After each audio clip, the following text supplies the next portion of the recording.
Oke, eh, selamat siang teman-teman sekalian, Eh, dan kepada dosen kami Pak Eliando. Di sini kami akan mempresentasikan nih hasil dari rangkuman yang sudah kami buat mengenai buku metode metode penelitian. Oke, next.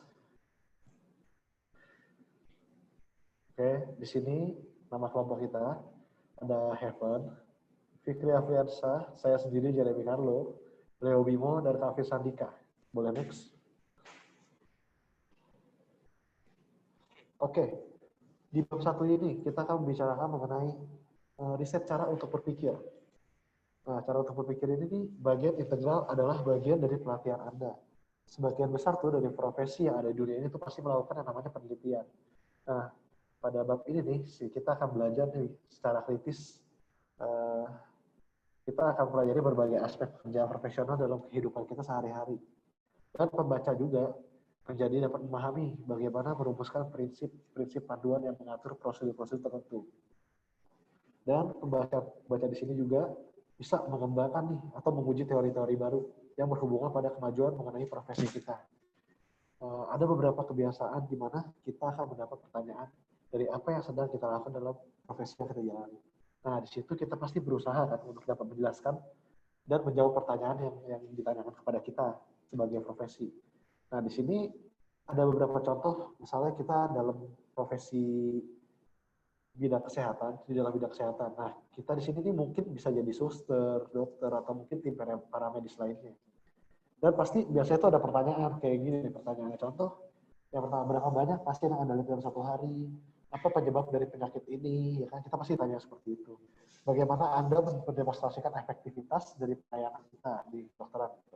Bagaimana kepuasan pasien dari pelayanan yang Anda lakukan? Dan seberapa efektif pelayanan yang Anda berikan? Dan yang terakhir itu biasanya bagaimana pelayanan Anda dapat berkembang di bidang kesehatan. Boleh next? Nah, masih banyak lagi pertanyaan-pertanyaan mungkin kita dapetin di bidang kesehatan gitu. Nah, pada saat saya ditanyakan nih, ada kemungkinan tuh kita bisa mengabaikannya karena kita nggak tahu jawabannya gitu kan. Karena itu bukan kapasitas untuk kita bisa menjawab jawaban tersebut, pertanyaan tersebut. Namun terkadang tuh kita nggak mencari jawaban dari apa yang sedang kita ketahui mengenai pertanyaannya. Nah, maka dari itu tuh kita sebagai penyedia layanan kesehatan harus siap untuk dapat menjawab dari pertanyaan-pertanyaan yang akan didapatkan. Nah, makanya akhirnya kita lakukanlah riset biar kita juga dapat kayak jawabannya gitu. Kita melakukan riset nih sebelum pertanyaan itu diajukan ke kita seperti itu. Boleh next? Oke, di sini ada penelitian, ada cara untuk mengumpulkan bukti dari pelatihan kita yang kita lakukan. Nah, di sini tuh ada evidence based practice atau disingkat EBP. Nah, itu adalah pelayanan pengiriman berdasarkan hasil riset dari bukti tentang efektivitasnya. Konsep ini nih mendorong para profesional dan pembuat keputusan untuk bisa menggunakan bukti mengenai dari efektivitasnya gitu, dari campur tangan karakteristik keadaan klien. Misalnya dari karakteristik kita bikin riset dari karakteristik kliennya gitu. Nah, untuk dapat menentukan kesesuaian pada saat memberikan layanan, nah kita melakukan riset dulu gitu.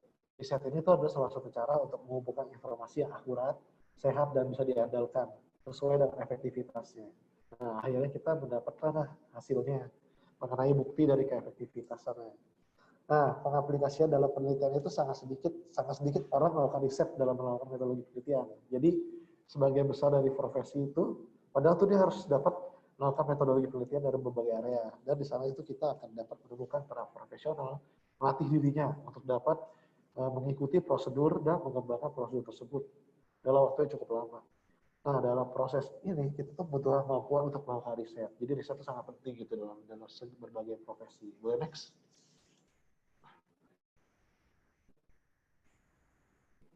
Oke, apa artinya? Nah, apa artinya gitu kan penelitian? Nah, sebagai pemula dalam melakukan penelitian, kita tuh harus mengerti bahwa penelitian itu bukan hanya mengenai teknikal, kompleks, dan komputasi atau komputer.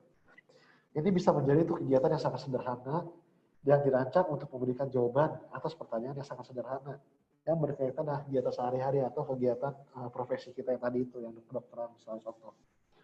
Nah, kata research atau penelitian itu terdiri dari kata re dan search dalam bahasa Inggris. Definisikan pada kamus bahwa kata yang pertama bisa dijadikan sebagai awalan yang berarti melakukan lagi. Dan kata yang terakhir yaitu search, yang artinya memeriksa dengan cermat dan hati-hati, menguji dan mencoba, atau untuk menyelidiki sesuatu. Nah, di sini ada lagi karakteristik dan persyaratan. Dari definisi di atas tuh, dapat disimpulkan bahwa tuh penelitian itu adalah proses dari pengambilan analisis dan menginterpretasikan informasi untuk menjawab suatu pertanyaan. Mari kita jabarkan masing-masing karakteristiknya untuk dapat mengerti artinya. Nah, di sini ada kurang lebih ada 6 karakteristik. Yang pertama itu kontrol, yang kedua itu rigorous, yang ketiga itu sistematik, dan yang keempat itu valid dan verifiable, yang keempat empirical, dan yang lima itu critical. Nah, sekarang di sini kita akan menjelaskan tipe dari penelitian. Nah, tipe dari penelitian bisa dilihat dari 3 perspektif. Yang pertama itu ada perspektif pengaplikasian dalam mencari mengenai pembelajaran penelitian. Dan yang kedua itu ada tujuannya, tujuan pembelajarannya. Dan yang ketiga itu ada model penyelidikan yang digunakan dalam melakukan penelitian. Boleh di next? Oke, sekarang kita masuk ke chapter selanjutnya, yaitu adalah sekilas mengenai proses penelitian. Nah, di dalam proses ini tuh ada model 8 langkah model. Jadi yang pertama itu ada 8 langkah model dan dibagi menjadi 3 fase. Di fase pertama itu ada 1 step. Step pertama itu adalah merumuskan permasalahan dalam penelitian. Dan di fase kedua, merencanakan untuk mempelajari penelitian. Nah, di sini kita ada 4 step. Jadi step yang kedua, dilanjutkan dari step yang pertama itu. Step kedua itu membuat konsep dari desain penelitian. Dan step ketiga itu membangun instrumen untuk koleksi datanya. Dan selanjutnya itu memilih sampelnya. Dan yang terakhir di fase kedua itu adalah menulis proposal penelitiannya. Dan di sini kita masuk fase ketiga. Fase ketiga itu mempunyai 3 step lanjutan. Nah, di fase ketiga ini adalah melakukan pembelajaran penelitian. Ya, yang pertama itu kita mengumpulkan datanya, sudah pasti. Dan yang kedua, kita memproses dan menampilkan data tersebut yang sudah kita kumpulkan. Dan step terakhir itu kita akhirnya menulis hasil laporannya dari penelitian tersebut. Itu sekilas mengenai proses penelitian. Boleh di next? Oke, selanjutnya chapter ketiga ini kita mempunyai chapter namanya meninjau literatur atau biasa disebut literatur review. Nah, saya bacakan, tempat melakukan penelitian literatur review itu salah satu tugas awal yang penting ketika kita tuh melakukan studi dalam penelitian. Melalui literatur yang ada untuk mengenalkan diri kita dengan badan pengetahuan yang tersedia di bidang minat kita. Maksudnya di sini bidang minat kita tuh di dalam bidang yang kita minati gitu berarti. Dan melakukan literatur review itu dapat memakan waktu yang cukup lama dan membuat frustasi. Tetapi itu juga sangat bermanfaat. Literatur review juga tuh sebenarnya adalah bagian dari kita melakukan proses penelitian tersebut. Seperti itu. Berhubung dengan studi kita, literatur review juga dapat membantu dengan cara. Nah, cara ini yang pertama itu adalah membawa kejelasan dan fokus pada masalah yang ada di penelitian kita. Kedua, meningkatkan metode penelitian kita.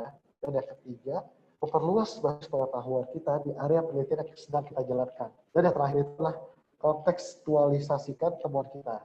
Itu cara apa yang bisa kita dapat dari melakukan literatur review. Boleh di next? Nah, bagaimana sih melakukan literatur review itu? Nah, di sini saya akan menjelaskan. Jika kita tidak memiliki masalah penelitian yang spesifik, nah biasanya itu kita harus melakukan literatur review dulu di bidang yang kita suka, yang sedang dijalankan dan mempersempit secara bertahap ke apa yang ingin kita ketahui nih, sesuai dengan bidang yang kita suka gitu kan.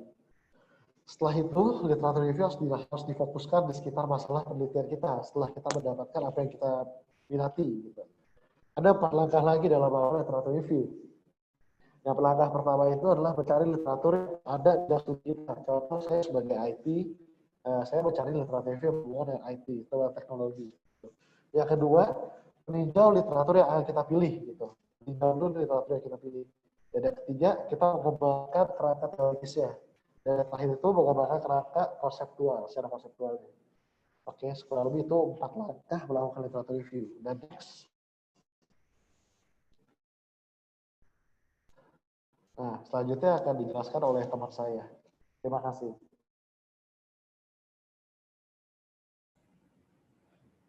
Ya, selanjutnya ada bab 4, merumuskan masalah penelitian. Rumusan masalah penelitian merupakan langkah pertama dan terpenting dari proses penelitian. Dalam rumusan masalah, penelitian harus mempunyai tujuan yang jelas, rencana yang jelas, dan masalah yang jelas. Cara kita merumuskan masalah dapat menentukan dari setiap langkah berikut. Jenis desain studi yang dapat digunakan, jenis strategi pengambilan sampel yang dapat digunakan, penelitian instrumen yang dapat digunakan atau dikembangkan, jenis analisis yang dapat dilakukan. Sebagian besar penelitian berputar pada sekitaran 4P, yaitu people, problems, programmers, sama fenomena. Dan aspek masalah penelitian itu ada dari studinya, studi populasi dan area subjek. Ya, tentangnya itu dari yang 4P tadi, ada orang-orang, masalah, program, dan fenomena. Yang mempelajari itu kalau orang-orang mempelajari individu, organisasi, kelompok, komunitas. Mereka ini yang memberi kita informasi yang dibutuhkan atau kita mengumpulkan informasi dari atau tentang mereka. Dari masalah itu kita dapat mempelajari masalah, situasi, asosiasi, kebutuhan, komposisi penduduk, profil, dan lain-lain. Informasi yang kita butuhkan itu dikumpulkan untuk menemukan jawaban dari setiap pertanyaan yang ada dalam penelitian kita. Kalau dari program itu kita dapat mempelajari isi, struktur, hasil, atribut, kepuasan, konsumen, penyedia, dan lain-lain. Dari fenomena juga kita dapat mempelajari sebab dan akibat dan juga hubungan. Pertimbangan dalam memilih masalah penelitian. Itu ada minat, besaran, pengukuran konsep, tingkat keahlian, relevansi, ketersediaan data, dan masalah etika. Langkah-langkah dalam merumuskan masalah penelitian itu ada 7, yaitu 1 itu identifikasi bidang yang luas atau bidang subjek yang menarik. 2, belah area yang luas menjadi subarea. 3, pilih apa yang paling menarik. 4, ajukan pertanyaan penelitian. 5, merumuskan tujuan. 6, menilai tujuan. Dan 7, periksa kembali. Nah, di bab 5 ini ada tentang identifikasi variabel. Apa sih itu variabel? Variabel adalah sebuah gambar, persepsi, atau konsep yang mampu diukur. Atau maka dapat diambil pada nilai yang berbeda, itu disebut variabel. Perbedaan antara konsep dan variabel itu pengukuran adalah perbedaan utama dari konsep dan variabel. Konsep bersifat mental gambar atau persepsi dan oleh karena itu maknanya sangat bervariasi dari individu ke individual. Sedangkan variabel dapat diukur tentu saja dengan berbagai tingkat akurasi. Sebuah konsep tidak dapat diukur, sedangkan variabel dapat dikenakan pengukuran dengan kasar atau pengukuran halus atau subjektif atau objektif. Jenis variabel itu bisa diklasifikasikan dengan 3 cara yang berbeda, yaitu hubungan kausal, desain studi, dan unit pengukuran.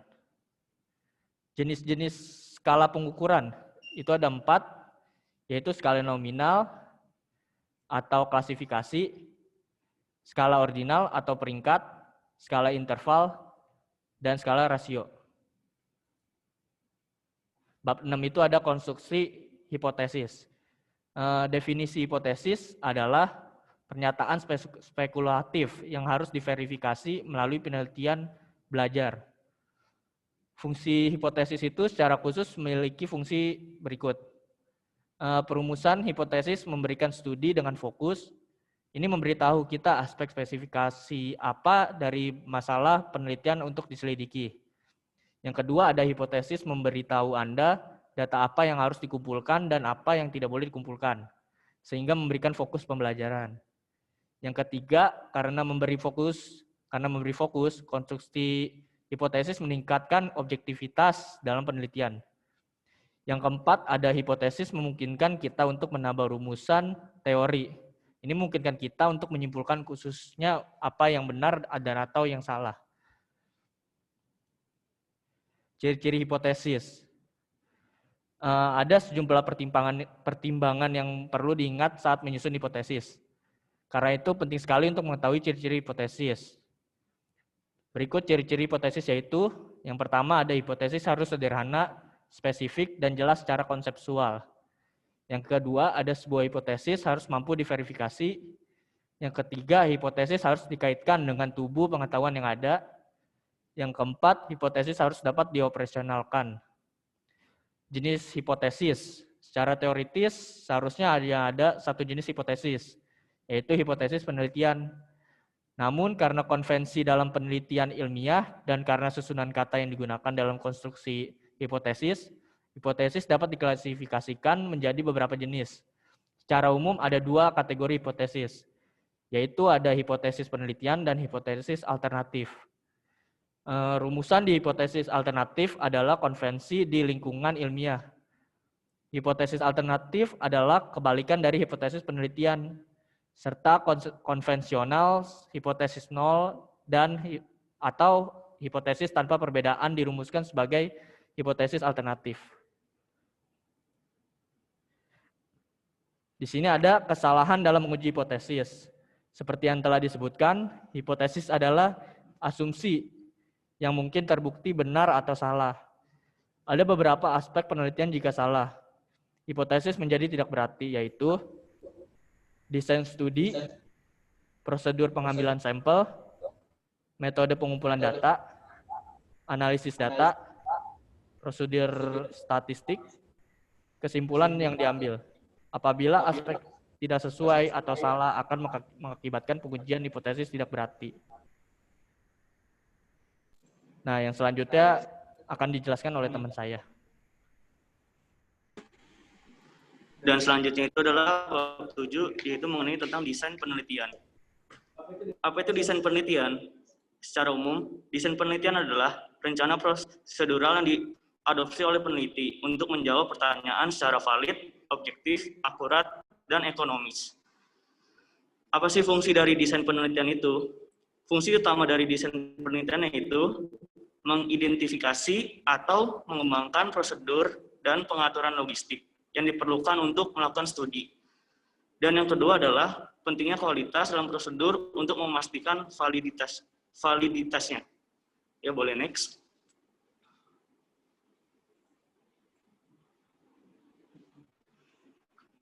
Dan selanjutnya adalah desain studi dalam penelitian kuantitatif. Beberapa desain yang umum digunakan dalam studi kuantitatif dapat diklasifikasikan dengan memeriksa dari 3 perspektif yang berbeda. Yang pertama itu adalah jumlah kontak dengan populasi penelitian, terus yang kedua periode referensi penelitian, dan yang ketiga adalah sifat investigasi. Setiap desain studi dapat diklasifikasikan dari masing-masing perspektif ini. Perspektif ini adalah dasar klasifikasi yang sewenang-wenang karena terminologi yang digunakan untuk mendeskripsikannya tidak universal. Namun, nama desain dalam setiap basis klasifikasi digunakan secara universal.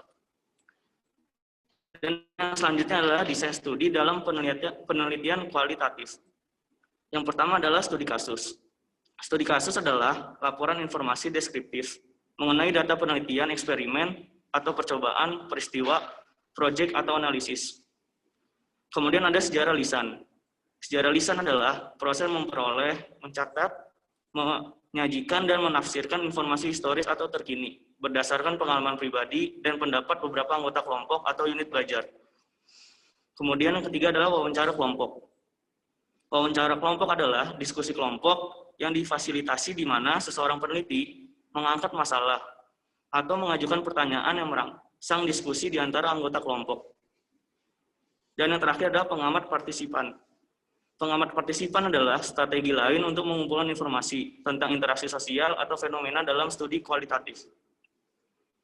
Ya, boleh next.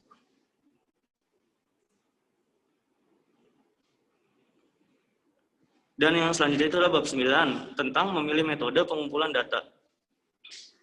Perbedaan metode pengumpulan data dalam penelitian kuantitatif dan kualitatif, sebagian besar metode pengumpulan data dapat digunakan baik dalam penelitian kualitatif maupun kuantitatif.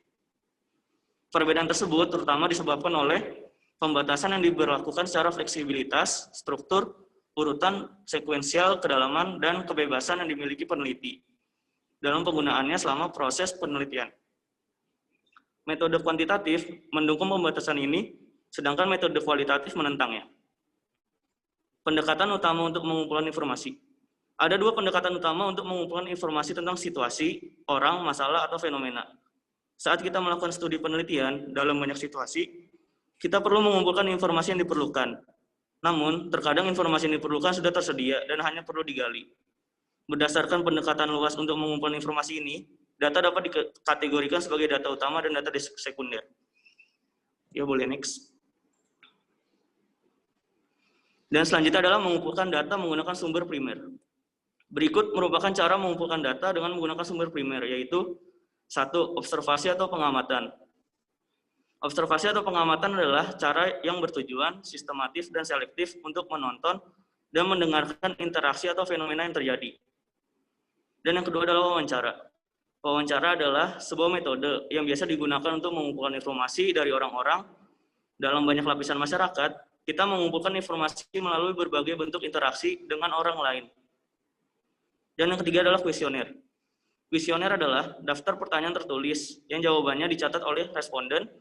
Dalam kuesioner, responden membaca pertanyaan, menginterpretasikan apa yang diharapkan, dan kemudian menuliskan jawabannya. Dan yang terakhir itu adalah mengumpulkan data menggunakan sumber sekunder. Berikut merupakan cara mengumpulkan data dengan menggunakan sumber sekunder, yaitu yang pertama adalah publikasi pemerintah atau semi pemerintah, yang kedua adalah penelitian sebelumnya, yang ketiga catatan pribadi, dan yang keempat adalah media massa.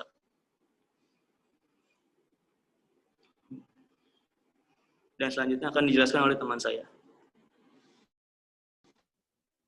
Oke, bab 10 mengenai mengumpulkan data menggunakan timbangan altitudinal. Pengaturan sikap dalam penelitian kuantitatif dan kualitatif. Ada sejumlah perbedaan dalam cara sikap pengukuran secara kuantitatif dan penelitian kualitatif.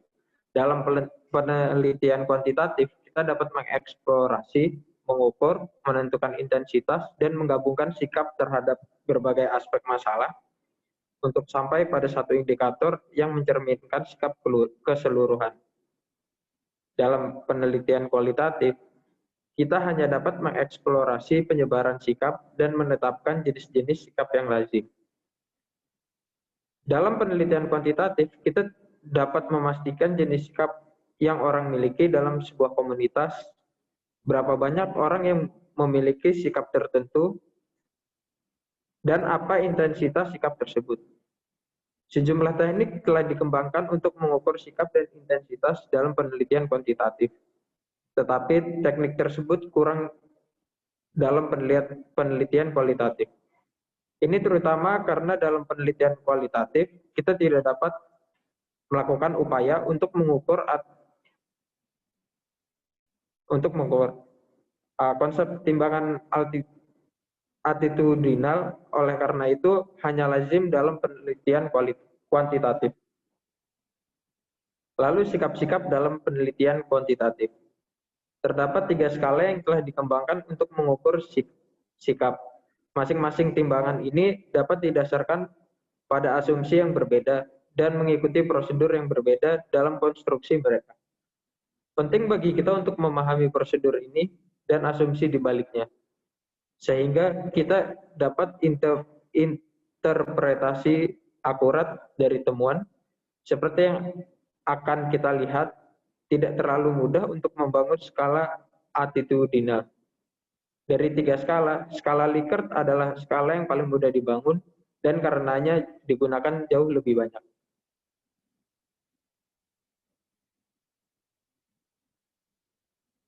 Fungsi timbangan altitudinal. Jika kita ingin mengetahui sikap responden terhadap suatu masalah, kita dapat bertanya secara tertutup atau pertanyaan terbuka. Jika pertanyaanmu terbuka berakhir, mengundang setiap responden untuk mengabarkan sikap yang dipegangnya terhadap dosen. Jika kita telah membingkai pertanyaan tertutup dengan kategori seperti sangat positif, positif, tidak pasti, negatif, dan sangat negatif, ini memandu responden untuk memilih kategori yang terbaik menggambarkan sikap mereka. Jenis pertanyaan ini baik dibingkai secara deskriptif atau dalam bentuk kategoris, memunculkan sikap keseluruhan terhadap dosen. Sambil memastikan keseluruhan mungkin cukup dalam beberapa situasi. Di banyak orang lain, di mana tujuan pertanyaannya adalah mengembangkan strategi untuk meningkatkan layanan atau intervensi, atau merumuskan kebijakan, memunculkan sikap pada berbagai aspek masalah yang sedang dipelajari. Namun seperti yang kita ketahui, setiap persoalan termasuk sikap mahasiswa terhadap dosennya memiliki banyak aspek. Misalnya sikap anggota suatu komunitas terhadap penyedia layanan tertentu terdiri dari sikap mereka terhadap kebutuhan layanan tersebut, cara pengiriman, lokasinya, fasilitas fisik yang diberikan kepada pengguna, perilaku pengguna staf, kompetensi staf, efektivitas dan efisiensi layanan dan sebagainya. Sikap responden biasanya berbeda terhadap aspek yang berbeda.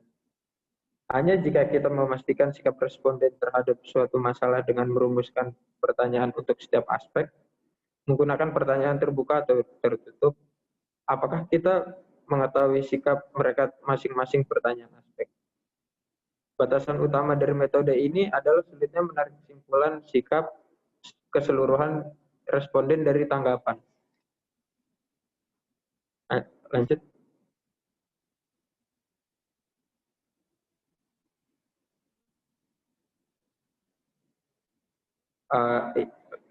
Contoh, kita ingin mengetahui sikap mahasiswa terhadap seorang dosen. Ada berbagai aspek pengajaran, isi kuliah, organisasi material, kemampuan dosen mengkomunikasikan materi, presentasi dan gaya, pengetahuan tentang subjek, daya tangkap, ketepatan waktu, dan seterusnya. Siswa dapat menilai dosen secara berbeda pada aspek yang berbeda. Dosen mungkin dianggap sangat kompeten dan berpengetahuan luas dalam subjeknya, tetapi mungkin tidak dianggap sebagai komunikator yang baik oleh sebagian besar siswa. Selanjutnya, siswa dapat sangat berbeda pendapat mereka tentang salah satu aspek dari pengajaran dosen. Beberapa mungkin menganggap dosen sebagai komunikator yang baik, dan orang lain mungkin tidak. Masalah utamanya, bagaimana kita mengetahui sikap keseluruhan mahasiswa terhadap dosen. Di lain kata-kata, bagaimana kita menggabungkan tanggapan terhadap berbagai aspek dari masalah apapun yang akan muncul, salah satu indikator yang mencerminkan sikap keseluruhan. Skala sikap memainkan peran penting dalam mengatasi masalah ini. Skala sikap mengukur intensitas sikap responden terhadap berbagai aspek situasi atau masalah dan memberikan teknik untuk menggabungkan sikap terhadap aspek yang berbeda menjadi satu indikator keseluruhan. Ini mengurangi risiko ekspresi pendapat oleh responden dipengaruhi oleh pendapat mereka hanya pada satu atau dua aspek dari situasi atau masalah itu. Lanjut.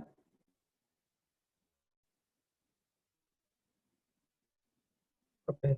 Lalu ada kesulitan dalam mengembangkan skala sikap. Terdapat 3 masalah dalam mengembangkan skala sikap. Yang pertama, aspek apa dari situasi atau masalah yang harus dimasukkan ketika mencoba mengukur suatu sikap. Yang kedua, prosedur apa yang harus diterapkan untuk menggabungkan berbagai aspek untuk mendapatkan keseluruhan gambar. Yang ketiga, bagaimana seseorang dapat memastikan bahwa skala benar-benar mengukur apa yang seharusnya diukur. Masalah pertama sangat penting karena menentukan masalah ketiga. Sejauh mana pernyataan tentang aspek yang berbeda mencerminkan masalah utama, sehingga menentukan validitas skala. Kita dapat menyelesaikan masalah ketiga dengan memastikan bahwa pernyataan kita tentang berbagai aspek memiliki kaitan logis dengan masalah utama di bawah. Semakin besar tautannya, semakin tinggi validitasnya. Berbagai jenis skala sikap memberikan jawaban untuk masalah kedua. Mereka membimbing kita tentang prosedur untuk menggabungkan sikap terhadap berbagai aspek masalah. Meskipun tingkat kesulitan dalam mengikuti prosedur untuk timbangan ini bervariasi dari skala ke skala.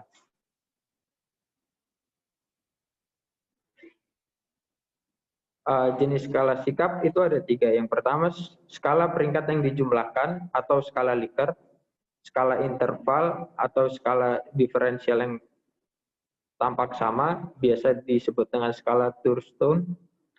Lalu yang ketiga ada skala kumulatif atau skala Goodman. Skala Likert, skala peringkat yang dijumlahkan didasarkan pada asumsi bahwa setiap pernyataan atau item pada skala memiliki nilai sikap yang sama. Pentingnya atau bobot dalam hal mencerminkan sikap terhadap masalah yang dimaksud. Asumsi ini juga merupakan batasan utama dari skala ini, karena pernyataan pada skala jarang memiliki sikap yang sama nilai.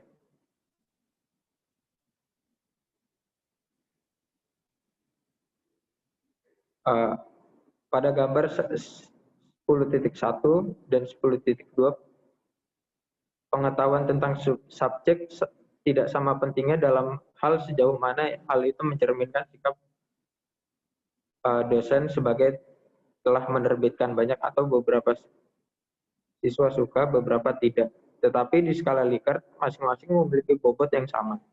Seorang siswa mungkin tidak terlalu peduli apakah seorang dosen telah menerbitkan banyak buku, tetapi lebih memperhatikan tentang pengetahuan subjek, berkomunikasi dengan baik, dan tahu bagaimana mengajar.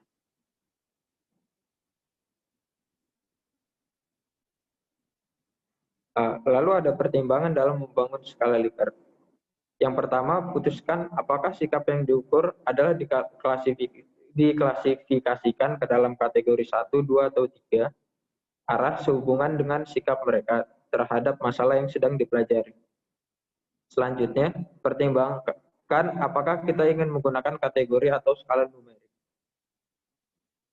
Ini harus tergantung pada apakah kita berpikir bahwa populasi studi kita dapat mengekspresikan dirinya lebih baik pada skala numerik atau dalam kategori.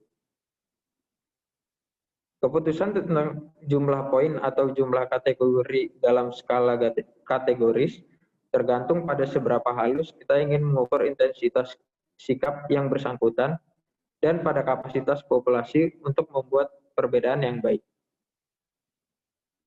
Lalu ada prosedur dalam membangun skala Likert. Yang pertama, kumpulkan atau susun pertanyaan yang mencerminkan sikap terhadap masalah utama dalam pertanyaan. Yang kedua, berikan pernyataan kepada sekelompok kecil orang untuk mengujinya. Kemudian analisis tanggapan dengan memberikan pembobotan nilai numerik ke tanggapan. Hitung skor sikap setiap responden dengan menambahkan nilai numerik yang ditetapkan pada langkah 3 untuk tanggapan yang dia berikan untuk setiap pernyataan. Bandingkan semua skor responden untuk setiap item untuk mengidentifikasi item non-diskriminatif. Lalu hapus item non-diskriminatif. Yang terakhir, buat jadwal kuesioner atau wawancara yang terdiri dari item yang dipilih. Lanjut.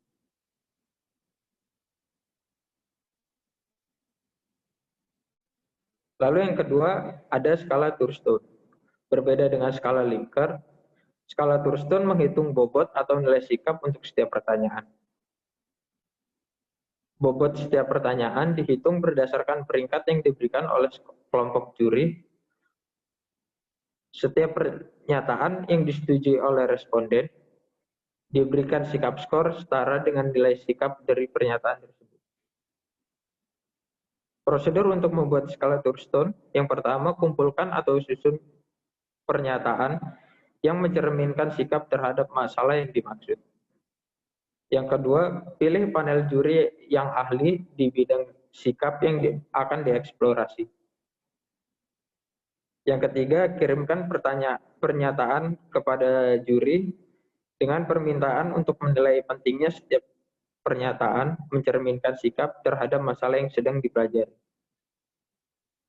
Yang keempat, berdasarkan peringkat juri, hitung nilai median peringkat mereka untuk setiap item.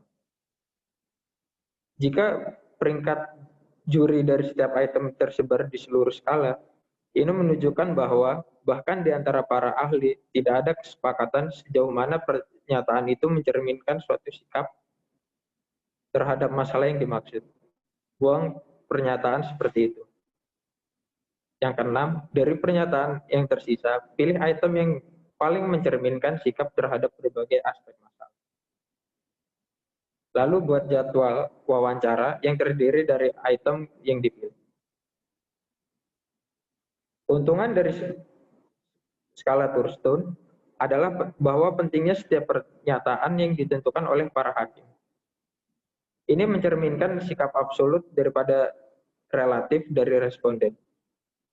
Skala demikian mampu menunjukkan intensitas sikap masyarakat dan setiap perubahan dalam intensitas ini semestinya bisa direplikasikan. Di sisi lain, skala sulit untuk dibangun dan menimbulkan kritik besar adalah bahwa hakim dan setiap responden dapat menilai pentingnya pernyataan tertentu secara berbeda. Dan oleh karena itu, sikap responden mungkin tidak tercermin.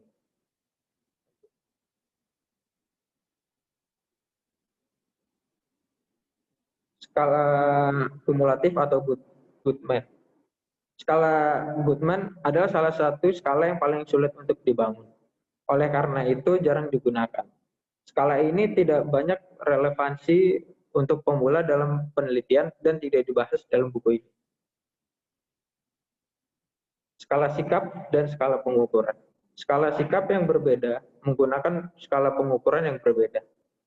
Penting untuk mengetahui yang mana skala sikap termasuk skala pengukuran yang mana. Karena ini akan membantu kita dalam interpretasi skor responden. Lanjut.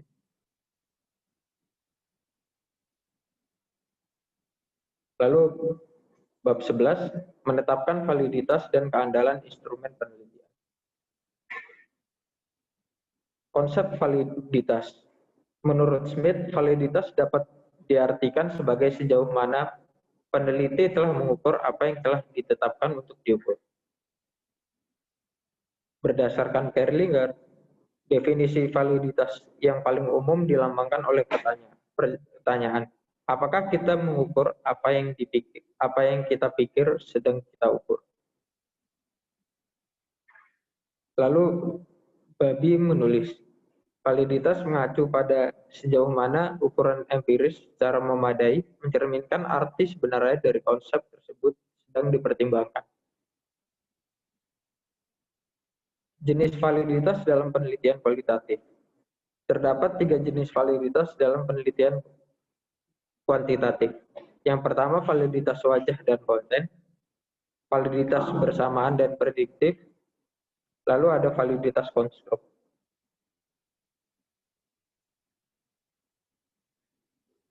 Validitas wajah dan konten. Setiap pertanyaan atau item pada instrumen penelitian harus memiliki keterkaitan yang logis dengan tujuan.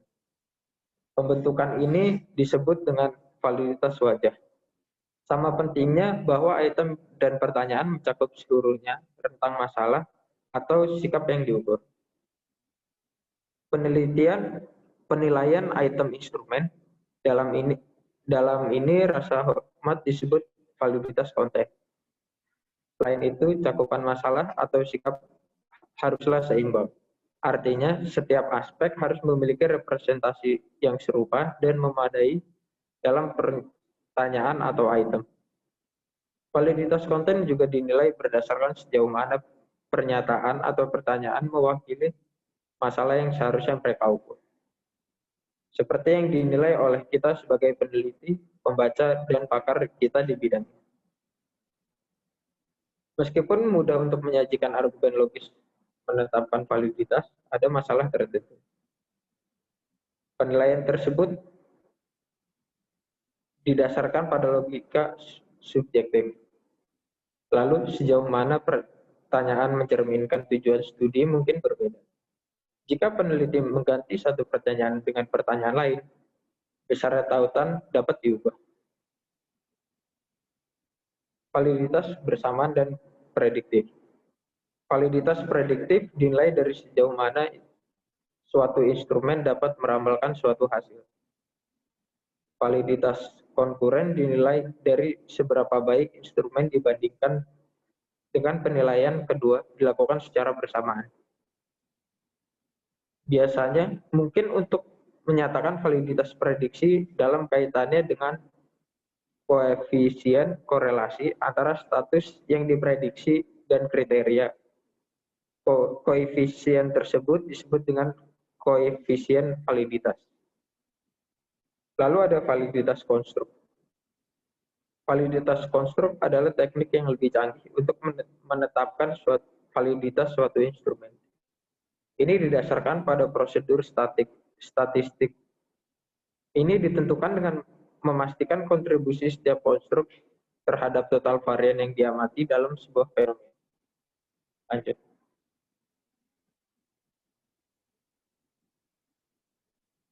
Lalu ada konsep keandalan. Konsep reliabilitas atau dalam kaitannya dengan instrumen penelitian memiliki arti yang serupa. Jika alat penelitian konsisten dan stabil, karenanya dapat diprediksi dan akurat. Dikatakan dapat diandalkan, semakin besar tingkat konsistensi dan stabilitas suatu instrumen, semakin besar keandalannya. Oleh karena itu, menurut Moser dan Carlton, skala atau tes dapat diandalkan sejauh pengukuran berulang yang dilakukan olehnya di bawah kondisi konstan akan memberikan hasil yang sama. Konsep keandalan dapat dilihat dari dua sisi. Yang pertama, seberapa andal suatu instrumen, lalu yang kedua, seberapa tidak dapat diandalkan itu. Pertanyaan pertama berfokus pada kemampuan suatu instrumen untuk menghasilkan pengukuran yang konsisten. Ketika kita mengumpulkan kumpulan informasi yang sama, lebih dari sekali, menggunakan instrumen yang sama dan mendapatkan hasil yang sama atau serupa, dalam kondisi yang sama atau serupa, instrumen dianggap dapat diandalkan. Pertanyaan kedua berfokus pada tingkat ketidakkonsistenan di pengukuran yang dilakukan dengan instrumen, yaitu sejauh mana perbedaan pengukuran saat kita mengumpulkan kumpulan informasi yang sama lebih dari sekali. Menggunakan instrumen yang sama dalam kondisi yang sama atau serupa. Lanjut. Faktor yang mempengaruhi reliabilitas suatu instrumen penelitian. Dalam ilmu sosial tidak ada penelitian yang 100% akurat. Tidak hanya karena instrumen penelitian yang tidak bisa begitu, tetapi juga karena tidak mungkin untuk dikendalikan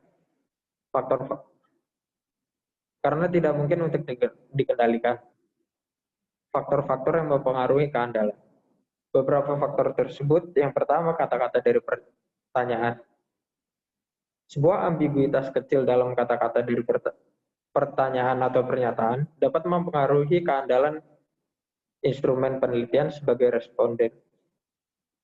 Instrumen penelitian sebagai responden dapat menafsirkan pertanyaan secara berbeda pada waktu yang berbeda, sehingga tanggapannya menjadi berbeda. Lalu ada pengaturan fisik. Dalam hal instrumen yang digunakan dalam sebuah wawancara, setiap perubahan dalam pengaturan fisik pada saat wawancara berulang dapat mempengaruhi respon yang diberikan oleh responden, yang dapat mempengaruhi keandalan. Lalu yang ketiga ada suasana hati responden. Perubahan suasana hati responden saat menanggapi pertanyaan atau menulis jawaban dalam kuesioner dapat berubah dan dapat mempengaruhi keandalan instrumen tersebut. Lalu yang keempat ada suasana hati pewawancara. Karena suasana hati responden dapat berubah dari satu wawancara ke yang lain, demikian juga hati, motivasi, dan interaksi pewawancara yang dapat mempengaruhi tanggapan yang diberikan oleh responden sehingga mempengaruhi keandalan instrumen penelitian. Yang kelima ada sifat interaksi. Dalam suatu wawancara, interaksi antara pewawancara dan yang diwawancarai dapat mempengaruhi tanggapan secara signifikan. Selama wawancara ulang, Tanggapan yang diberikan mungkin berbeda karena perubahan interaksi yang dapat mempengaruhi keadaan. Lalu yang keenam ada efek regresi dari suatu instrumen. Ketika instrumen penelitian digunakan untuk mengukur sikap terhadap suatu masalah, beberapa responden setelah mengutarakan pendapatnya mungkin merasa bahwa mereka terlalu negatif atau terlalu positif terhadap masalah tersebut. Kedua kalinya, mungkin mengungkapkan pendapat mereka secara berbeda sehingga mempengaruhi keadaan. Lanjut. Lalu ada metode penentuan reliabilitas suatu instrumen dalam penelitian kuantitatif. Ada beberapa cara untuk menentukan keandalan suatu instrumen dan bisa diklasifikasikan sebagai eksternal dan internal. Prosedur konsistensi eksternal membandingkan temuan dari dua proses data yang independen, mengumpulkan satu sama lain sebagai alat untuk memverifikasi keandalan ukuran. Kedua metode untuk melakukan ini adalah sebagai berikut. Yang pertama, tes atau retest. Ini adalah metode yang umum digunakan untuk menetapkan keandalan.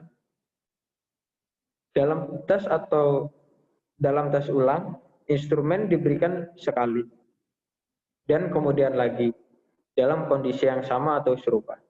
Rasio antara skor tes dan tes ulang merupakan indikasi keandalan instrumen yang semakin besar nilai rasio. Semakin tinggi keandalan instrumen tersebut, keuntungan utama dari prosedur tes atau tes ulang adalah memungkinkan instrumen dibandingkan dengan dirinya sendiri, sehingga menghindari jenis masalah yang dapat timbul dengan penggunaan instrumen lain. Kerugian dari metode ini bahwa responden mungkin mengingat tanggapan itu. Lalu yang kedua adalah bentuk paralel dari tes yang sama. Dalam prosedur ini kita membuat dua instrumen yang dimaksudkan untuk mengukur fenomena yang sama. Kedua instrumen tersebut kemudian diberikan kepada dua populasi yang serupa.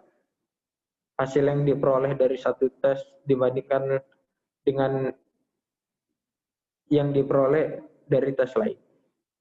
Jika serupa, diasumsikan bahwa instrumen tersebut dapat diandalkan. Keuntungan dari prosedur ini adalah tidak mengalami masalah penarikan kembali yang ditemukan dalam prosedur tes ulang. Selain itu, selang waktu antara kedua pengujian tidak diperlukan. Kerugiannya, kita harus membuat dua instrumen bukan satu.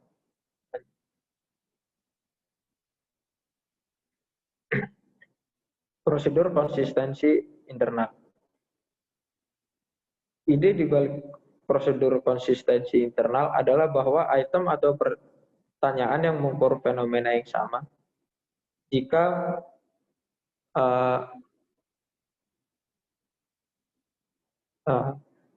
naikin dulu.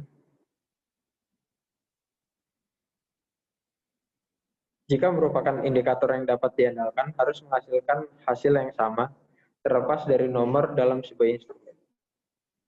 Bahkan jika kita secara acak memilih beberapa item atau pertanyaan dari kumpulan total untuk menguji keandalan instrumen, setiap segmen pertanyaan dibangun harus mencerminkan keandalan kurang lebih pada tingkat yang sama. Metode berikut biasanya digunakan untuk mengukur keandalan suatu instrumen, yaitu dengan split atau half teknik. Teknik ini dirancang untuk menghubungkan setengah dari item dengan setengah lainnya dan sesuai untuk instrumen yang dirancang untuk mengukur sikap menuju suatu masalah atau fenomena. Lalu ada validitas dan reliabilitas dalam penelitian kualitatif.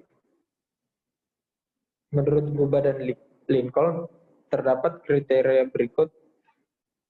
Yang pertama ada credibility, yaitu sebagai studi penelitian kualitatif mengeksplorasi persepsi, pengalaman, perasaan, dan kepercayaan masyarakat. Diyakini bahwa responden adalah hakim terbaik untuk menentukan apakah temuan penelitian mampu mencerminkan pendapat dan perasaan mereka secara akurat atau tidak. Lalu yang kedua ada transferability. Ini mengacu pada sejauh mana hasil penelitian kualitatif dapat digeneralisasikan atau ditransfer ke konteks atau pengaturan lain. Yang ketiga ada dependability. Dalam kerangka yang disarankan oleh Guba dan Lincoln, ini sangat mirip dengan konsep reliabilitas dalam penelitian kuantitatif. Ini berkaitan dengan apakah kita akan memperoleh hasil yang sama jika kita mengamati hal yang sama 2 kali. Lalu yang keempat ada confirmability. Confirmabilitas juga mirip dengan reliabilitas dalam penelitian kuantitatif. Hanya mungkin jika kedua penelitian mengikuti proses dengan cara yang sama untuk membandingkan hasil. Lanjut. Lalu ada bab 12 memilih sampel. Perbedaan antara pengambilan sampel dalam penelitian kuantitatif dan kualitatif. Dalam penelitian kualitatif, pertimbangan jumlah dapat mempengaruhi pemilihan sampel, seperti kemudahan dalam mengakses calon responden, penilaian kita bahwa orang tersebut memiliki pengetahuan luas tentang sebuah episode, peristiwa, atau situasi yang menarik bagi kita. Seberapakah kasus tersebut dari kategori individu atau hanya sama sekali berbeda dari yang lain? Dalam penelitian kuantitatif, Anda dapat mencoba memilih sampel sedemikian rupa sehingga tidak bias dan mewakili populasi dari mana sampel tersebut dipilih. Lanjut.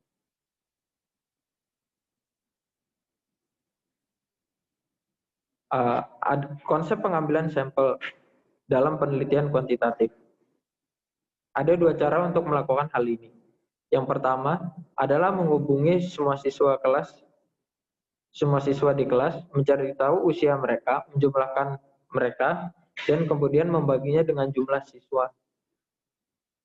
Metode kedua adalah memilih beberapa siswa dari kelas, menanyakan usia mereka, menjumlahkan mereka, dan kemudian membagi dengan jumlah siswa yang kita ajukan.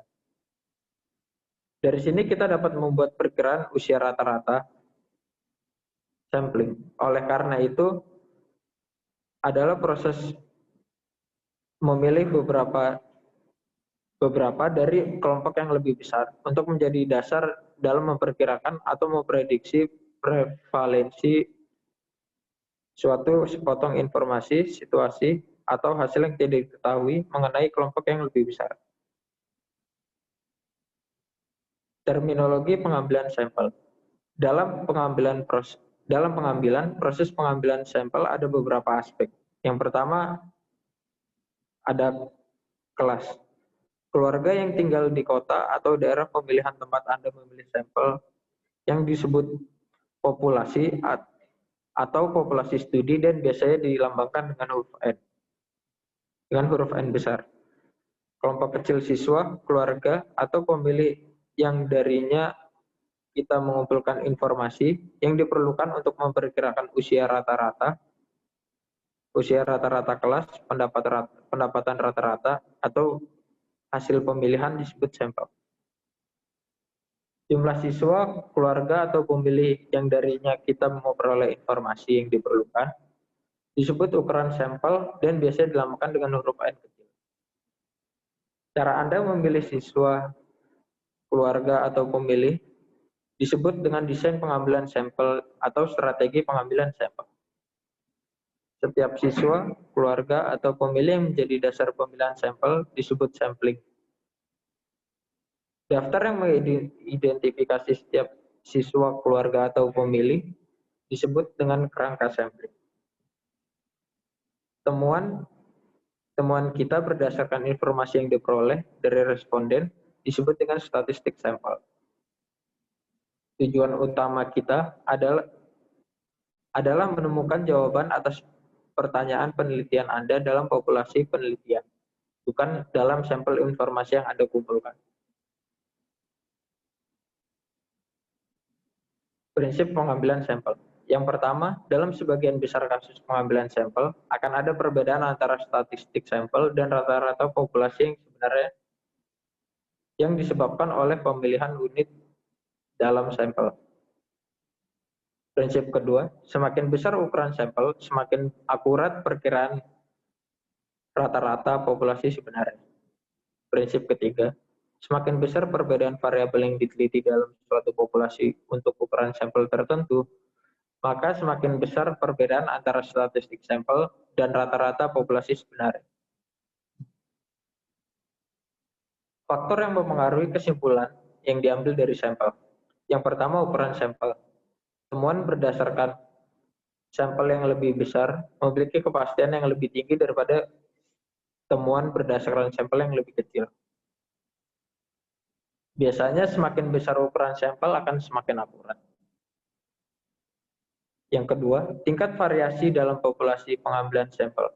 Semakin besar variasi dalam populasi penelitian sehubungan dengan karakteristik yang diteliti, untuk ukuran sampel tertentu, semakin besar ketidakpastian. Lalu, tujuan dalam memilih sampel. Tujuan utama untuk mencapai ketepatan maksimum dalam perkiraan kita dalam ukuran sampel tertentu, dan menghindari bias dalam pemilihan sampel. Bias dalam pemilihan sampel dapat terjadi jika pengambilan sampel yang dilakukan dengan metode non-acak, yaitu jika pemilihan secara sadar atau tidak sadar dipengaruhi oleh pilihan manusia.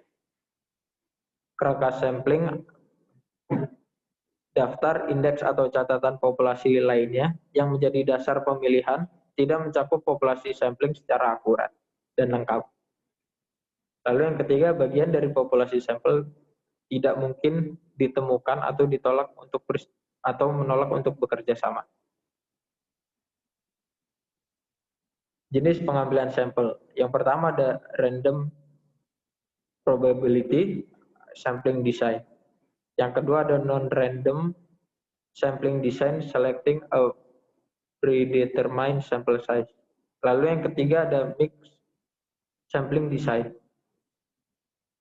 Random probability sampling tidak mengikuti teori probabilitas dalam pilihan elemen dari populasi sampel. Desain pengambilan sampel non-probabilitas yang digunakan saat jumlah elemen dalam suatu populasi tidak diketahui atau tidak dapat diidentifikasi secara individual. Ada 5 desain yang umum digunakan. Masing-masing berdasarkan pertimbangan yang berbeda. Desain tersebut yang pertama quota sampling, accidental sampling, judgmental sampling, expert sampling, dan snowball sampling. Desain pengambilan sampel sistematis atau desain campuran. Sampling sistematis telah diklasifikasikan sebagai desain sampling campuran karena memiliki karakteristik desain sampling acak dan non-acak.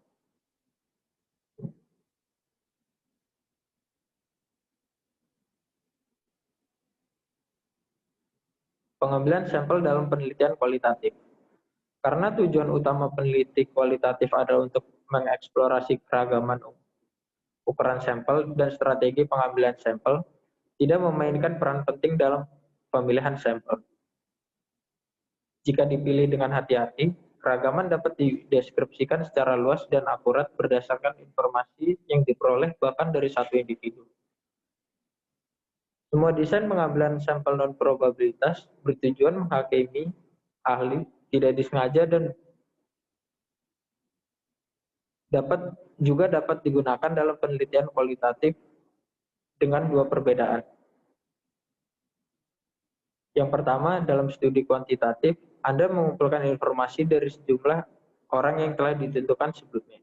Tetapi dalam penelitian kualitatif, Anda tidak memiliki ukuran sampel dalam pikiran, Pengumpulan data berdasarkan ukuran sampel yang telah ditentukan dan titik jenuhnya membedakan penggunaannya dalam penelitian kuantitatif dan kualitatif. Lalu yang kedua, dalam penelitian kuantitatif Anda dipandu oleh keinginan kita untuk memilih sampel acak. Sedangkan dalam penelitian kualitatif, kita dipandu oleh penilaian kita tentang siapa yang mungkin memberi kita informasi terbaik. Lalu ada konsep titik jenuh dalam penelitian kualitatif. Seperti yang telah kita ketahui dalam penelitian kualitatif, biasanya data dikumpulkan ke suatu titik di mana kita tidak mendapatkan informasi baru atau dapat diabaikan. Tahap ini menentukan ukuran sampel. Penting bagi kita untuk mengingat bahwa konsep titik jenuh data sangat subjektif. Konsep titik jenuh lebih dapat diterapkan pada situasi di mana kita mengumpulkan informasi dengan basis satu ke satu. Ya, untuk bab 13 menulis proposal penelitian. Isi proposal penelitian, di dalam menulis proposal penelitian kita juga harus mengetahui apa saja isi yang ada dalam penulisan proposal penelitian itu sendiri. Di sini kita memberikan beberapa contoh isi yang ada pada proposal penelitian. Yang pertama, pendahuluan, termasuk tinjauan berskala singkat. Yang kedua, kerangka teori. Yang ketiga, kerangka konseptual. Yang keempat, tujuan. Yang kelima, hipotesis. Yang keenam, desain studi yang akan diadopsi. Yang ketujuh, pengaturan untuk studi. Kedelapan, instrumen penelitian yang akan digunakan. Kesembilan, desain pengambilan sampel dan ukuran sampel. Yang ke-10, masalah etika. Yang ke-11, prosedur pengolahan data. Yang ke-12, bab-bab yang diusulkan. Yang ke-13, masalah dan keterbatasan penelitian. Yang ke-14, kerangka waktu yang diusulkan untuk proyek tersebut. Bab 14 mempertimbangkan masalah etika di pengumpulan data. Yang pertama, etika konsep. Semua profesi dipandu oleh kode etik yang telah berkembang selama bertahun-tahun untuk mengakomodasi perubahan etos, nilai, kebutuhan, dan ekspektasi dari mereka yang memiliki andil dalam profesional. Beberapa profesi lebih maju dari yang lain dalam hal tingkat perkembangan kode etik mereka. Pemangku kepentingan dalam penelitian. Ada banyak pemangku kepentingan dalam penelitian, baik kuantitatif maupun kualitatif. Ini penting untuk melihat masalah etika dalam hubungannya dengan masing-masing. Berbagai pemangku kepentingan dalam kegiatan penelitian adalah: yang pertama, peserta atau subjek penelitian; yang kedua, penelitian; dan yang ketiga, badan pendanaan. Masalah etika yang perlu dipertimbangkan tentang peserta penelitian. Ada banyak masalah etika yang perlu diperhatikan terkait dengan partisipasi suatu kegiatan yang harus diperhatikan dalam peserta penelitian. Yang pertama, mengumpulkan informasi. Yang kedua, mencari persetujuan. Yang ketiga, memberikan insentif. Yang keempat, menjaga kerahasiaan data. Masalah etika yang perlu dipertimbangkan berkaitan dengan penelitian. Ada beberapa yang harus dipertimbangkan berkaitan penelitian. Yang pertama, menghindari bias atau kesalahan sistematik. Yang kedua, menggunakan metodologi penelitian tidak tepat. Yang ketiga, pelaporan yang salah. Yang keempat, penggunaan informasi yang tidak tepat. Yang kelima, penyalahgunaan informasi. Untuk bab 15, memproses data. Di sini saya menampilkan alur proses data yang terjadi di setiap membuat proposal penelitian. Prosedur ini sama apakah studi kita kuantitatif atau kualitatif. Yang kita lakukan dalam setiap prosedur berbeda. Untuk kedua jenis studi tersebut, kita perlu memvisualisasikan caranya kita akan mempresentasikan temuan kita kepada pembaca dalam terang, latar belakang, dan tujuan penelitian. Kita perlu memutuskan jenis analisa apa yang sesuai untuk membaca laporan kita. Oke, bab 16. Bab 16, menampilkan data.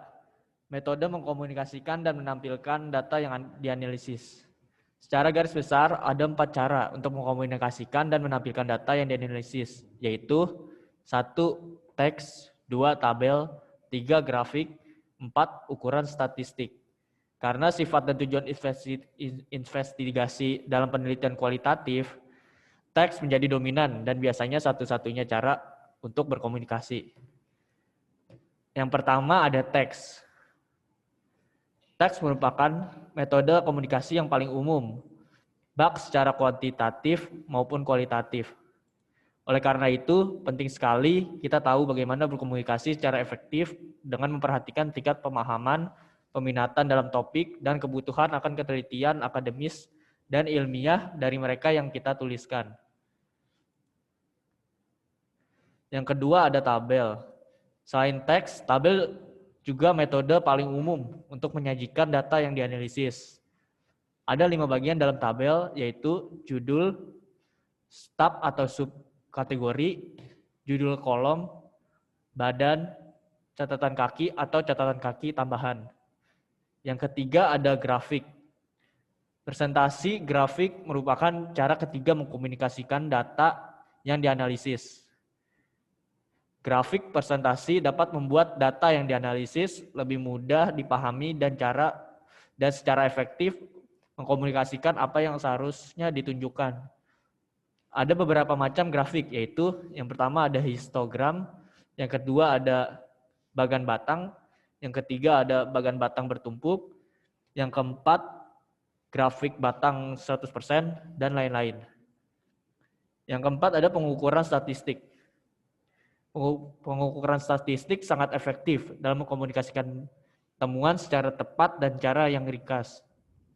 Ada banyak ukuran statistik, mulai dari yang sangat sederhana hingga yang sangat rumit. Ada ukuran deskriptif sederhana seperti mean, mode, median, dan ada ukuran inferensial seperti analisis varian, faktorial analisis, regresi berganda. Sebelum menggunakan ukuran statistik, pastikan data cocok untuk penerapan ukuran statistik.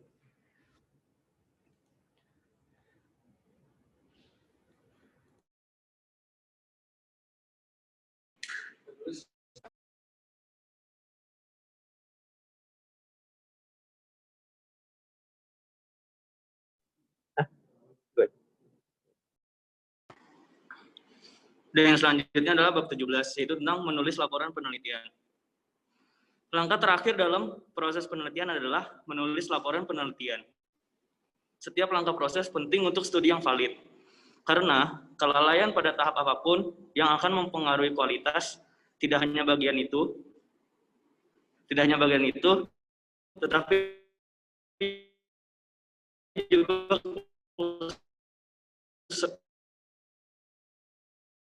keseluruhan studi.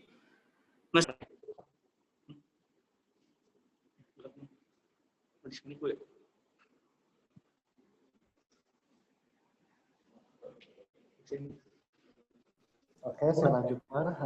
Boleh di next saja. Oke, perbedaan utama antara penelitian dan tulisan lain adalah pada tingkat kontrolnya. Ketelitian dan kehati-hatian diperlukan. Penulisan penelitian itu dikendalikan dalam arti yang kita butuhkan untuk sangat berhati-hati. Tentang apa yang kita tulis, kata-kata yang kita pilih, ide-idenya diekspresikan, dan validitas dan verifikasi dasar untuk kesimpulan yang kita tarik. Dan apa sih yang paling membedakan tulisan penelitian dengan tulisan lain? Nah, yaitu adalah tingkat intelektualnya yang tinggi. Penelitian diperlukan. Tulisan penelitian itu harus benar-benar akurat, jelas, bebas dari ambiguitas, logika dan ringkas. Nah, tulisan kita tidak boleh didasarkan pada asumsi tentang pengetahuan pembaca kita tentang penelitian ini. Ingatlah bahwa kita harus bisa membela apapun yang kita miliki. Ya, tulislah jika ada yang menantangnya. Jangan gunakan bahasa hias dan dangkal. Bahkan peneliti terbaik membuat sejumlah draft sebelum menulis draft finalnya. Jadi bersiaplah untuk melakukan tugas ini. Next, boleh deh next. Nah, di sini ada menggambarkan garis besar. Biasanya sebelum kita menulis laporan penelitian itu, Kembangkan garis besar bab-bab yang berbeda dan isinya. Nah, bab-bab tersebut tuh harus ditulis di seputar tema utama studi, dan untuk ini tujuan kita sangat membantu. Saat memberikan informasi spesifik tentang variabel, penulisan harus berintegrasikan alasan untuk mempelajari variabelnya. Di jawab pustaka, hipotesis jika ada, temuan kesimpulan ditarik, dan kemungkinan penjelasan untuk temuan tersebut. Boleh next.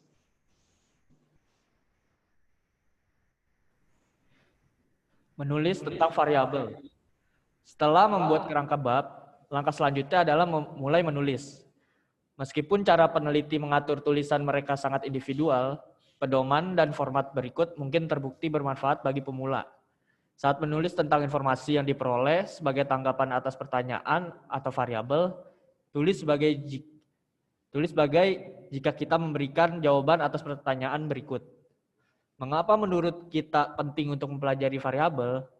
Apa efeknya menurut kita? Mungkin ini variabel ada pada variabel utama yang kita jelaskan. Dalam kasus tabulasi silang, hubungan apa yang telah ditemukan penelitian lain antara variabel yang kita analisis? Apa yang ingin kita temukan dalam kaitannya dengan hubungan antara kedua variabel?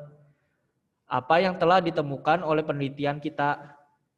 Apa yang ditampilkan data? Kesimpulan apa yang bisa kita tarik? Bagaimana kesimpulan yang diambil dari penelitian kita dibandingkan dengan yang dari studi serupa di masa lalu? Apakah studi kita mendukung atau bertentangan dengan mereka? Penjelasan apa yang dapat kita berikan untuk temuan penelitian kita? Referensi. Laporan tersebut harus mengikuti gaya referensi akademis. Menurut Bacher, ada 4 sistem referensi yang dapat dipilih. Yang pertama, sistem judul pendek. Yang kedua, sistem penulis tanggal. Yang ketiga, referensi dengan sistem bilangan. Yang keempat, sistem pengarang atau pengarang nomor. Kita perlu mengadopsi salah satu yang dapat diterima oleh universitas dan disiplin akademis kita. Yang pertama, digunakan sebagian besar buku umum. Yang kedua, terutama dalam buku sains dan ilmu sosial. Yang ketiga dan keempat lebih jarang. Menulis bibliografi. Sekali lagi, ada beberapa sistem yang sudah mapan untuk menulis bibliografi, dan pilihan kita tergantung pada preferensi disiplin ilmu dan universitas. Dalam ilmu sosial, beberapa di antaranya yang paling umum digunakan adalah sistem Harvard, sistem Asosiasi Psikologi Amerika, sistem Asosiasi Medis Amerika, sistem McGraw-Hill, sistem Asosiasi Bahasa Modern, sistem catatan kaki. Untuk mempelajari tentang sistem dan gaya ini, lihat referensi yang diberikan di akhir buku ini atau lihat perpustakaan kita.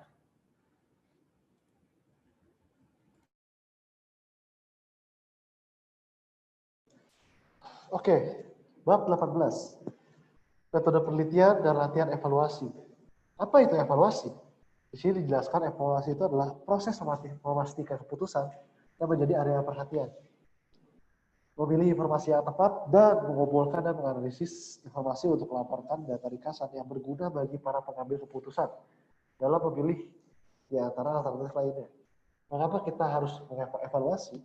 Nah, metode evaluasi itu yang seperti disebutkan, didasarkan pada metodologi penelitian adalah salah satu cara untuk menemukan jawaban atas pertanyaan tersebut. Anda mungkin sering menemukan para profesional dengan sikap yang berbeda terhadap melakukan metode evaluasi gitu. Jadi banyak dari profesional tuh memiliki sikap yang berbeda-beda terhadap melakukan metode evaluasi ini gitu. Intervensi proses evaluasi. Untuk memahami proses evaluasi untuk intervensi, penting bagi kita juga untuk mengetahui bagaimana hal itu terkait dengan pengembangan intervensi. Intervensi pengembangan, proses evaluasi itu ada dibagi menjadi 4 fase. Ada beberapa fase di sini. Yang pertama itu adalah need assessment, intervensi pengembangan program, intervensi eksekusi program, intervensi evaluasi program, perspektif dalam klasifikasi studi evaluasi, jenis evaluasi dapat dilihat menjadi 2 perspektif. Fokus pada evaluasi dan dasar filosofis yang mendasari evaluasi. Boleh next?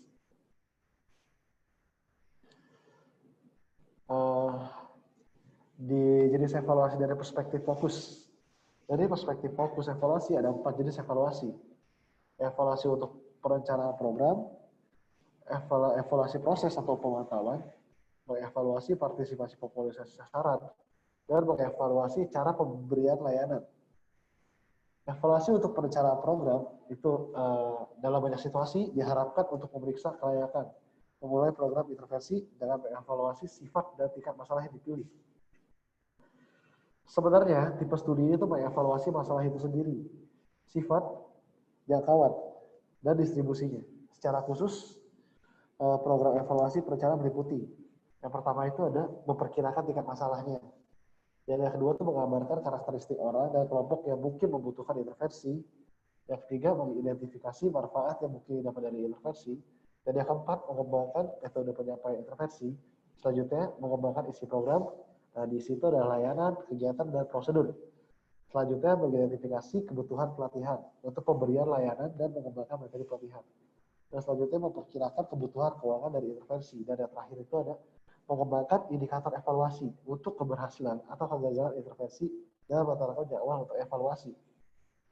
Boleh di next. Evaluasi proses atau pemantauan. Di sini evaluasi proses juga dikenal sebagai evaluasi pemantauan yang berfokus pada cara penyampaian dari suatu layanan untuk dapat mengidentifikasi masalah dan masalah terkait pengiriman. Dan ini juga tuh mengidentifikasi cara memperbaiki prosedur penyampaian layanan untuk layanan yang lebih baik dan lebih efisien. Secara khusus, evaluasi proses itu digunakan untuk yang pertama, menentukan apakah penyampaian layanan konsisten dengan desain aslinya atau tidak. Jika tidak, untuk mengidentifikasi alasan dan justifikasi ketidakpatuhan. Dan selanjutnya, mengidentifikasi perubahan yang diperlukan dalam cara penyampaian untuk cakupan dan efisiensi yang lebih besar. Selanjutnya, jika intervensi tidak berdampak, apakah ini karena intervensi sendiri atau cara pengirimannya? Dan terakhir itu, tentukan apakah suatu intervensi mencapai populasi sasaran yang sesuai atau tidak. Selanjutnya, ada mengevaluasi partisipasi populasi sasaran. Dalam studi evaluasi yang dirancang, untuk dalam memeriksa proses penyampaian intervensi, itu benar-benar penting untuk memeriksa kesesuaian pengguna layanan karena terkadang beberapa orang menggunakan layanan meskipun mereka tidak sepenuhnya termasuk dalam kriteria inklusi. Dengan kata lain, dalam studi evaluasi penting untuk menentukan tidak hanya jumlah pengguna, tetapi apakah mereka pengguna yang memenuhi syarat atau tidak. Menentukan pengguna yang tepat dari suatu intervensi bagian integral dari evaluasi. Selanjutnya, boleh dilanjutkan teman saya Heaven.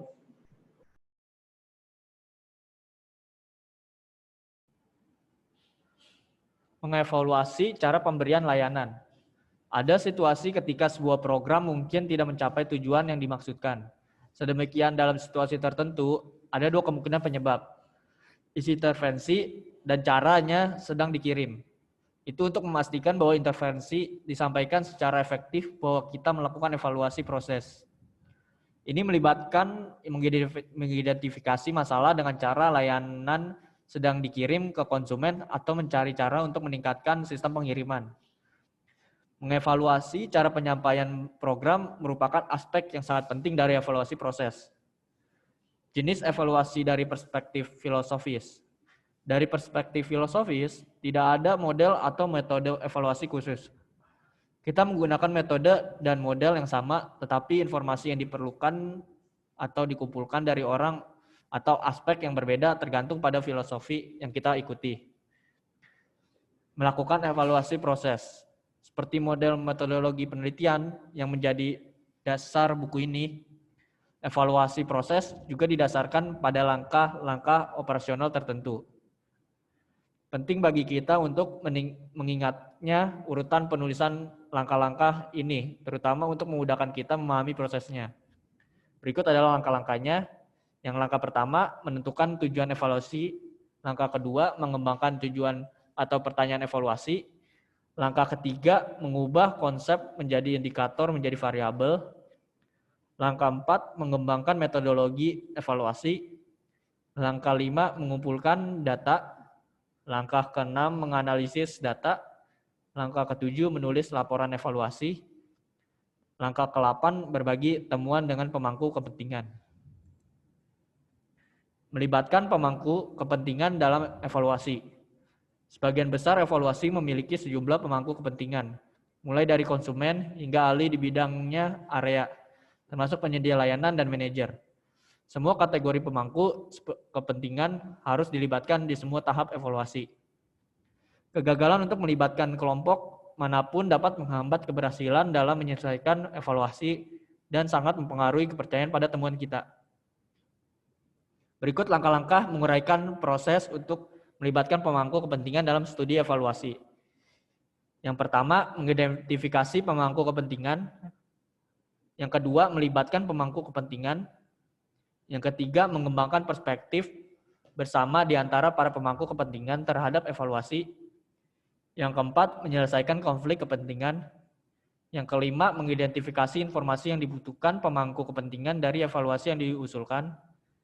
Yang keenam, membentuk komite pengarah. Sekian presentasi dari kelompok kami. Kurang lebihnya mohon maaf. Terima kasih. Terima kasih.